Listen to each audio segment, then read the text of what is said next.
What happens when flat earther Austin Witsit gets confronted by the accuracy of the eclipse predictions using the globe and the complete failure of flat Earth?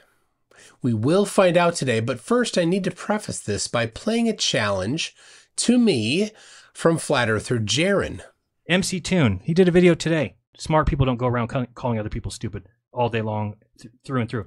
I accept this criticism, Jaron, and in this review, I will not accuse Austin of being stupid.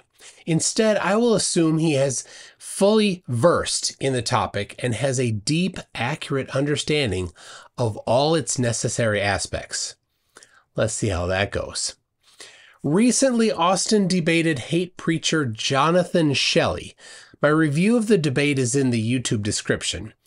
Here is the interaction between them on the accuracy of the globe's prediction for the April 8 of 2024 eclipse. I do want to bring up the idea of solar eclipses specifically. In the Dallas-Fort Worth area, we literally experienced a solar eclipse, and they were able to tell us exactly when it was going to come. They gave us the exact minute marker.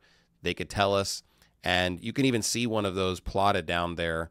But these solar eclipses are actually going in all kinds of different directions, and from most flat earth views or models that I've seen, they kind of just have like a child's mobile where the moon just kind of going in this circular pattern.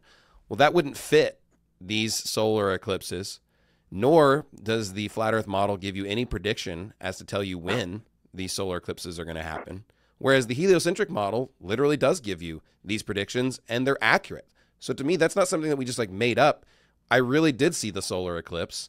These pathways really do match reality. It's things that we've observed and seen, and they do fit with the heliocentric model. Eclipses, that the prediction of eclipses aren't exclusive to anything to do with the globe, right? It's not exclusive to the Earth being a sphere, nor of the Earth moving around the sun. We're already running into trouble here.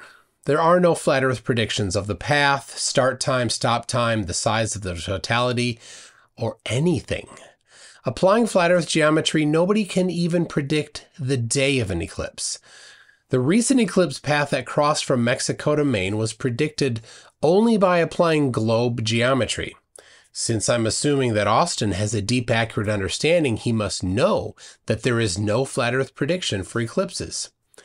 Why would Austin incorrectly claim that eclipse predictions are not exclusive to the globe? It's not exclusive to the Earth being a sphere, nor of the Earth moving around the sun.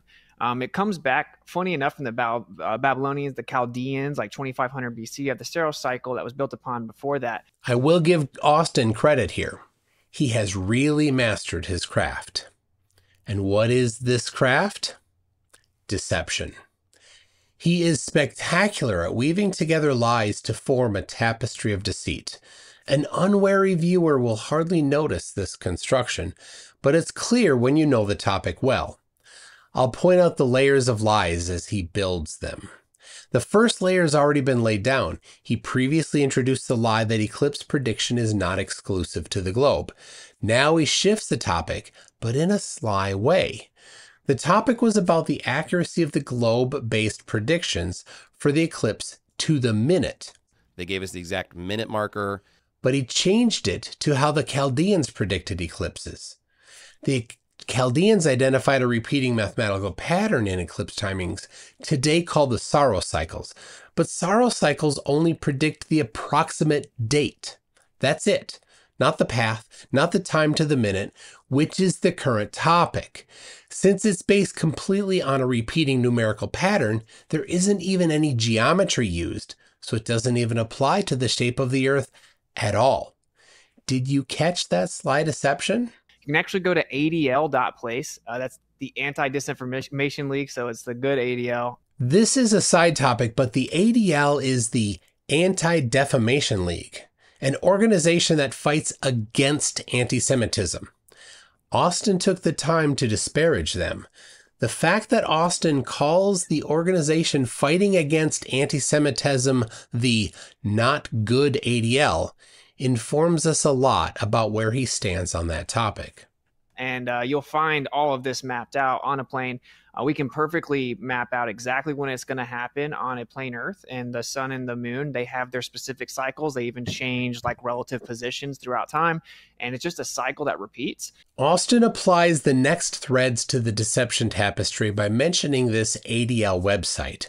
It's from flat earther Shane St. Pierre. Shane took the work that Glober Walter Bislin did to demonstrate how nothing works on flat Earth. But Shane outright stole Walter's work. He copied wholesale from Walter's website, changed the verbiage, lied about how it was made, and claimed it as his own. Any flat earther that references this site is participating in that lie. If flat earthers had even the slightest morals, they would call out Shane's lies and plagiarism. But lying is the way of the flurf, so none of them bat an eye when Shane steals someone else's work and calls it his own. Lying is the way of the flurf. Knowing full well that this shows the impossibility of flat Earth, Austin claims that it perfectly maps out Eclipses' timing when it does not. Remember, I'm assuming that Austin is not stupid. I'm assuming he knows that this website does not predict eclipse paths or timings. This means that Austin has to be assuming that his target audience will not check the website to discover that it doesn't do what he says. And in both situations, your prediction gets more and more accurate the closer it gets to the time of the eclipse. Remember, there's only one situation that predicts eclipses, not two. So actually, if you paid attention, they changed the path or the locations of the path of the eclipse like 3 or 4 times in the weeks leading up to the eclipse. Now Austin weaves the details on the tapestry of lies. Since we are assuming Witsit is not stupid, we must conclude that he knows the path was not changed in the weeks before the April 8th eclipse. There was a single update to the size of the shadow, not the path. And it was based on measurements that were improved measurements of the size of the sun, but the path was not adjusted, and it was not 3 to 4 times. So why did he lie about this? Well, he's trying to undermine the amazing accuracy of the globe prediction, but it's just a diversion. Updating a prediction to be more accurate makes it more accurate, not less accurate. He's diverting attention from any scrutiny about the lack of prediction from flat Earth. Remember, he falsely claimed that there is a flat Earth prediction. And you'll find all of this mapped out on a plane. We can perfectly map out exactly when it's going to happen on a plain Earth. But he knows this is a lie, and it will fall apart if anyone looks at the plagiarized website. I personally experienced the accuracy of the globe prediction at the April 8 eclipse.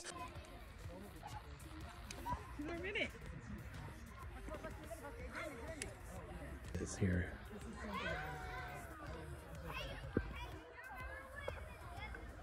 Are we going to wait until...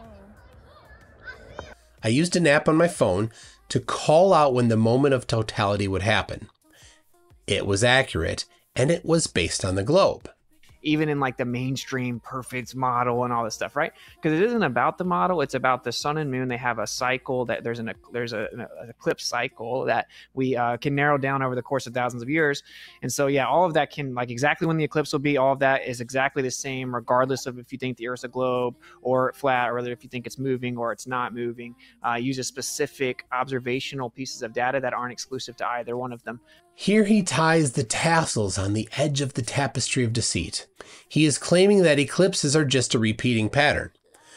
Well, the sorrow cycles are, but we already covered that they don't predict the path or timing, just the approximate date. Austin wants people to believe that the path and timing are just repeating patterns too. But when you actually look at historical eclipse paths, they don't repeat. The April 8 eclipse path across North America is unique, never to repeat the same path of totality again. There are similarities in eclipse paths within the same series, but all you can say is that they look similar. You cannot use this pattern to predict the exact path or time of another eclipse in the same series. That requires knowing where the Earth, Moon, and Sun are in 3D space. In the future, something that Flat Earth has never done. Flat Earthers don't even know where the sun and moon are in their own pizza land. today, or in the past.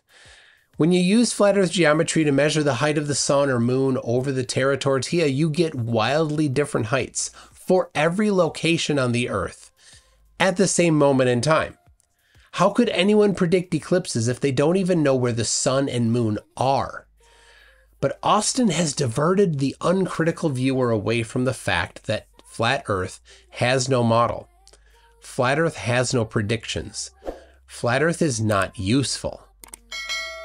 But the globe has a model, the globe makes predictions, and the globe is useful. But Austin doesn't want people to know this. If they are easily swayed and won't critically examine his claims, they are his target audience.